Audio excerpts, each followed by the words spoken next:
Bonjour à tous, j'espère que vous allez bien. On se retrouve aujourd'hui pour la 24e vidéo, je crois. Je trouve que ça avance si vite. 24, ça me paraît énorme.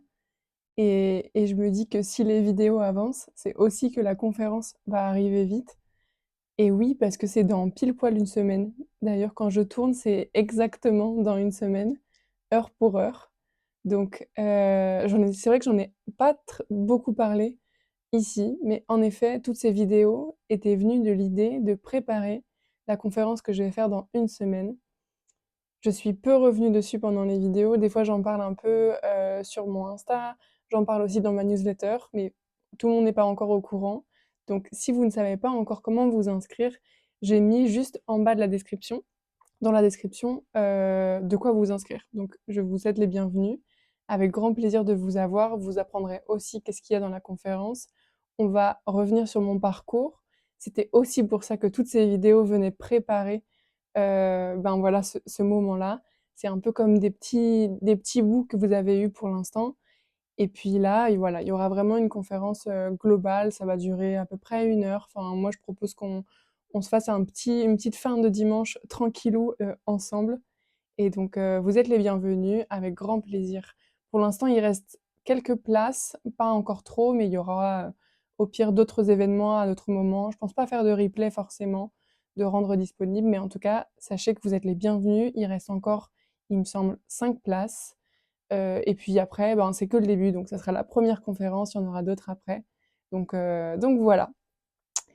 Ce que je voulais vous dire aujourd'hui, oui voilà, je voulais revenir sur une chose, parce que, ben, comme je vous disais, on est dimanche et moi souvent le dimanche c'est un moment où, ben, je pense comme plusieurs d'entre vous, c'est un moment assez propice pour prendre aussi soin de soi et je trouve que prendre soin de soi, souvent ça passe par des trucs assez classiques, hem, je sais pas, prendre du temps, avoir du temps pour soi, pour les filles, il y a beaucoup ce truc de, skincare routine et cetera. Et moi, une des choses qui me permet de prendre soin de moi au quotidien ou dans des moments comme ça, style, le week-end ou dans des moments où j'en ai bien besoin et je pense que ça va parler à beaucoup de personnes, c'est la musique, c'est le son.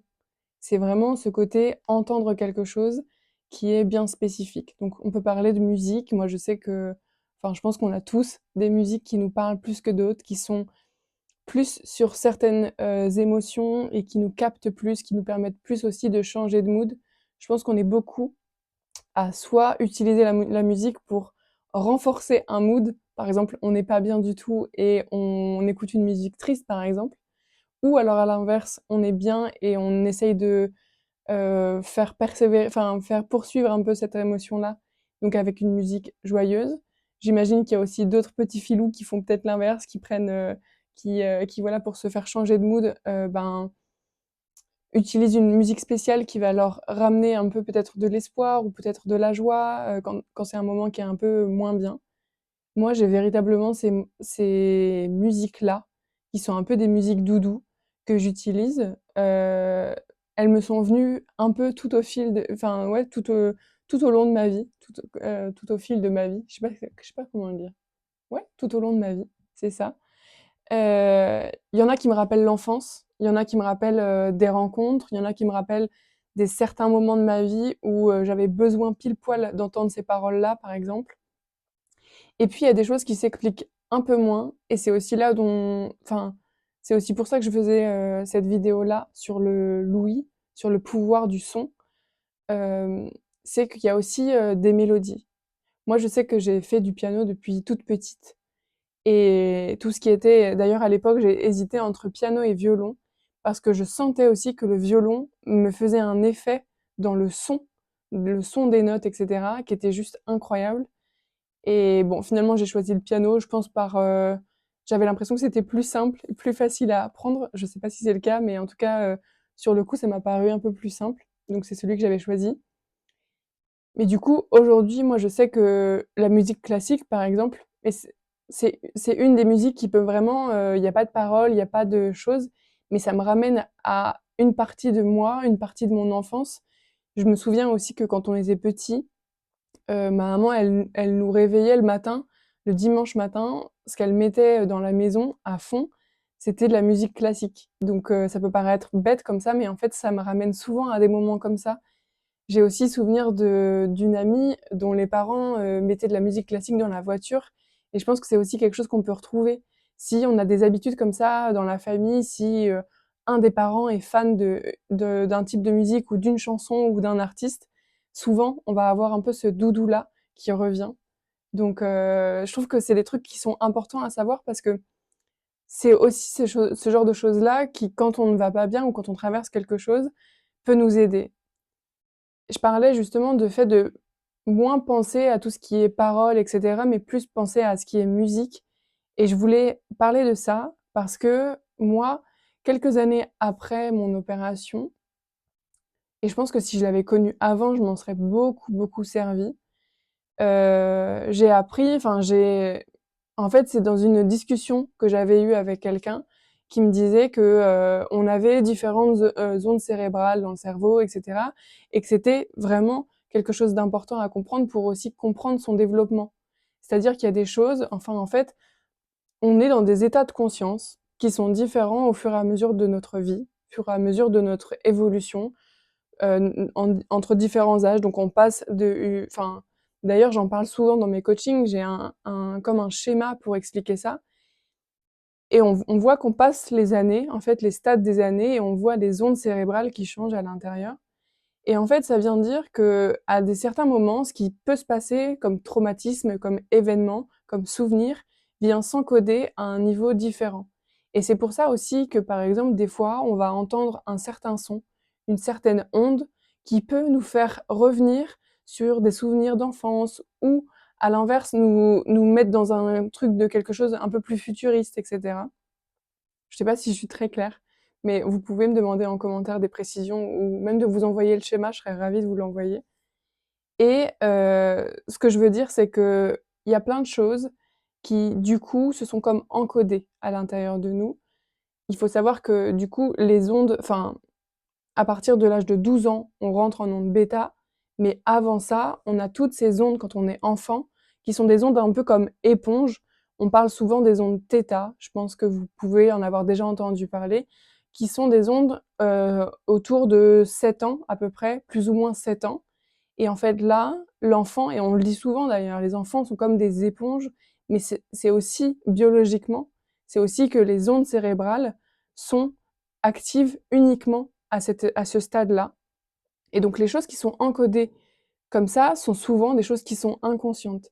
C'est aussi pour ça que des fois on se voit par exemple recréer des schémas, refaire des boucles de choses qui, quand on est adulte, ben, on voit peut-être qu'il y a quelque chose, mais on a du mal à comprendre où est-ce qu'on rejoue la chose, comment est-ce qu'on fait pour la rejouer, etc.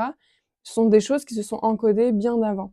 C'est ça qu'on parle quand on dit le conscient et l'inconscient. Il y a aussi plein de choses dont on n'a aucune idée qui se passent et qui se jouent entre nous, la vie et ce qu'on vit au quotidien.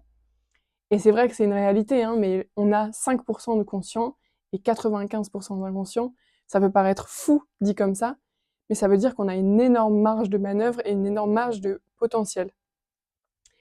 Là où je voulais revenir justement sur les sons et comment moi j'ai lié les deux, c'est que la plupart des choses qui me sont arrivées en termes de santé et même de traumatismes d'enfance comme on peut tous en connaître, elles me sont arrivées pendant l'enfance. Et c'est d'ailleurs à ce moment-là où ça peut être le plus traumatisant, justement parce que le cerveau n'est pas terminé et parce que ces ondes-là ne sont pas encore à des stades qui sont assez solides pour l'enfant.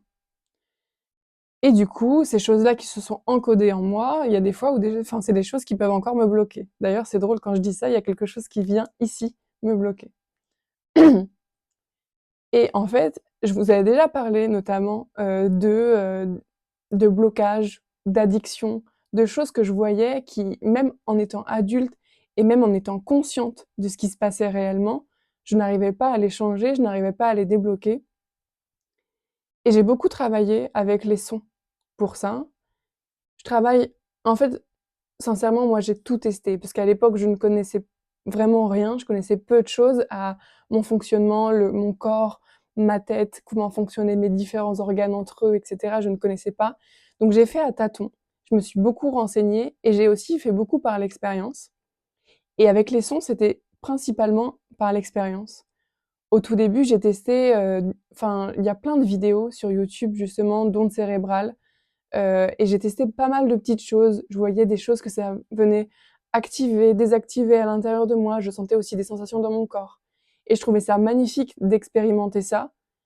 Je pense qu'au tout début, j'ai pas eu de trucs, complètement waouh. Je me suis pas dit: «Ah, ça va changer ma vie», mais déjà ça me calmait.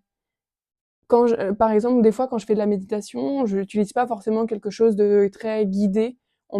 D'ailleurs, je vous parlerai d'une application que j'utilise, qui est vraiment une application qui permet d'avoir des courts audio ou des courts ou des longs d'ailleurs, audio un peu plus guidés. Mais il y en a aussi qui proposent seulement des ondes cérébrales, vraiment seulement des sons. Et je les trouve vraiment très intéressantes parce que quand on cherche certains états, soit certains états de détente, soit certains états de concentration, de focus, ça peut vraiment nous aider. Il y a vraiment de la science derrière et je trouve ça super intéressant. Notamment aujourd'hui, même quand je suis focus et j'ai besoin d'être focus à faire quelque chose, d'ailleurs je vais sûrement le faire pour préparer la conférence parce que j'ai pas encore du tout fait les slides, mais je prépare ça cette semaine. Je me suis donné toute la semaine pour faire ça, pour être vraiment focus. Et bien pendant ces séances de travail-là, je travaille avec des musiques bien particulières, des sons bien particuliers, des playlists bien particulières qui vont, je sais, soit m'amener dans un terrain de créativité, soit de focus, soit d'ouverture du cœur, d'ouverture d'esprit, par exemple. Et je trouve qu'on peut vraiment avoir un effet, un effet qui décuple un peu toutes les choses qu'on vient mettre en place dans notre vie. Quand on cherche à avoir un meilleur sommeil, par exemple, je sais que moi, avant mon opération, j'avais complètement perdu le sommeil et c'est arrivé de nouveau plusieurs fois. Je vous en parlais peut-être, je sais plus si j'en avais parlé ici, mais quand j'étais expatriée au Portugal il y a quelques années, pareil, ça s'était comme rejoué cette, problématique du sommeil et j'ai souvent perdu le sommeil à des moments très particuliers, des moments où j'étais dans un véritable stress et où je me sentais comme, déconnectée de l'avenir un petit peu. Bah, en fait, quand juste avant l'opération, c'était très difficile pour moi. J'avais l'impression que j'allais jamais m'en sortir et que c'était, la fin véritablement de quelque chose et en fait, je me rends compte qu'à chaque fois que je rejoue ce genre de choses-là, ben, je perds le sommeil. Et du coup, ces ondes-là, elles viennent souvent vraiment m'aider. Il y a plein de choses que je mets en place, mais celles-ci viennent particulièrement m'aider parce qu'elles ont un effet directement sur mon cerveau. Alors, il y a des fois où ça va être juste hyper comme ça, facile et tout.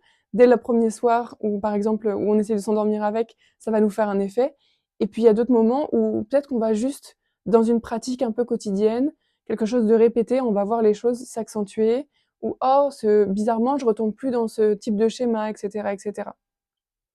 Voilà sur quoi je voulais venir aujourd'hui. Peut-être que ça va vous paraître perché, en tout cas, il y a de la science derrière et je trouve ça hyper intéressant. Vous pouvez aller vous informer là-dessus. Il y a aussi du contenu qui est sur YouTube totalement gratuit. Moi, je pourrais aussi vous passer l'application que j'utilise. Franchement, il y a énormément de choses qui sont disponibles et quand on est, par exemple, dans des situations de stress, de sommeil, où c'est compliqué, des choses où on voit qu'on bloque et qu'on n'y arrive pas, c'est peut-être aussi qu'il y a des traumas derrière. Et pour aller chercher ces traumas, pour débloquer en fait ces sortes d'énergies qui sont bloquées, c'est vraiment ça le trauma, c'est l'énergie qui est bloquée dans le corps, on peut venir avec plein de méthodes différentes. Et c'est aussi celles qui sont dans mon programme d'ailleurs. Là, je vous parle des sons parce que je la trouve incroyable. Moi d'ailleurs, j'en ai pas parlé, mais d'ailleurs, ça me donne une idée pour demain. J'ai perdu l'audition quand j'étais petite, en 2008. J'ai perdu l'audition de ce côté-là. Euh, et pour moi, l'ouïe a une valeur enfin, hyper importante. Je continue toujours d'ailleurs de donner, de la musique et des sons à cette oreille-là, même si je sais qu'elle n'entend plus. Mais, enfin voilà, d'ailleurs j'en parlerai demain. Vraiment ça me fait penser à ça. Mais, l'importance des différentes parties du corps et des différents moyens d'accéder à notre conscient et à notre inconscient. Je trouve que c'est des outils à connaître, c'est des petites choses qu'on peut mettre dans sa vie et qui peuvent aussi changer vraiment les choses. La thérapie par la parole, j'y crois. Je pense que c'est important. Moi, j'ai toujours, parlé des problématiques que j'avais traversées. Dès que j'ai pu, j'ai essayé de dire des mots à des gens pour essayer de me libérer. Mais il y a aussi d'autres manières de faire qui sont complémentaires et je les trouve belles à connaître et à savoir pour que chacun aussi retrouve son autonomie. Moi, vous le savez, j'accompagne les gens qui traversent des épreuves de santé particulièrement, mais les épreuves dans la vie, on en traverse tous, tous les jours, on vit tous nos up and down tout le temps et ces petits éléments-là, ça peut aussi vraiment venir faire le confort d'une journée, venir changer quelque chose, changer une perspective, changer, faire débloquer des choses, et cetera. Donc voilà, je suis contente de vous l'avoir proposé aujourd'hui. Mais du coup, j'ai très hâte d'être à demain. Je sais pas de quoi je vais vous parler par rapport à cette oreille, parce que c'est encore quelque chose dont j'avais jamais parlé. Mais bon, je suis ravie de vous en parler quand même demain. Voilà, je vous retrouve à demain, bye.